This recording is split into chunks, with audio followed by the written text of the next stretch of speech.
And the one thing that always grapples my attention is when he talks about be patient with yourself.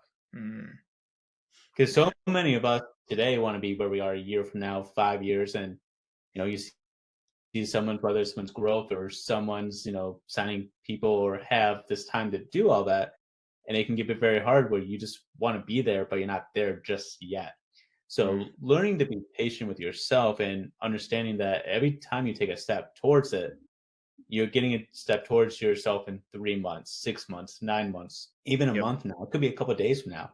that's right. Yeah, And good. I love that, man. I think that's such an important point, Zach. And I don't know that I've shared this very much, man, but there was a time where I was managing a bank and I did this for 6.5 years. And people look at my Mhm. life now at 39 and say, oh, it must be nice. You get to spend a couple hours a day with your kids at the park every day and this and that. Well, for 6.5 years, man, I was up at 5 a.m. no matter what. Even if we had a kid up at 1 a.m., I was up at 5 a.m. to work on my business for an hour, go to Mm. work, usually work on lunch while I was walking, come home and do the family thing, and then work the 8 to 10 shift, 8 p.m. to 10 p.m. shift. I did this for 6 years, right? To be able to escape corporate. And Right. there were so many days, Zach, where I was literally driving into work.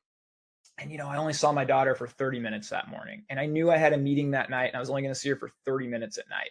And Mm. brother, I'd cry on the way to work, man. I'd beg God, God, I'm ready.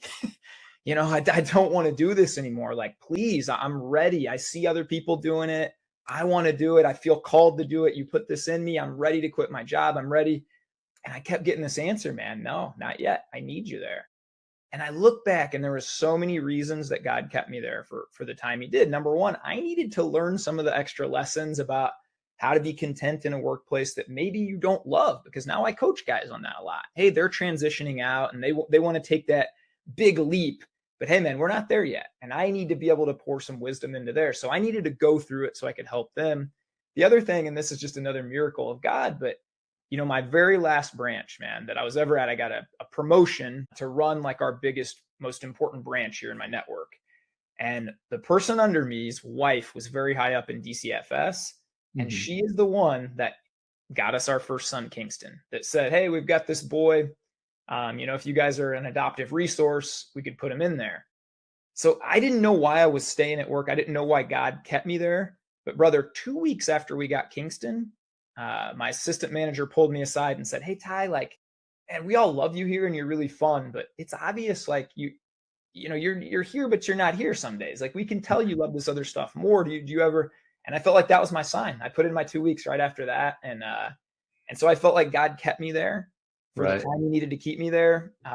We wouldn't have our son today, man, if I didn't be obedient to God and listen through that stage. This is why I love doing podcasts and like connecting with people because you post a lot about how you used to do like foster care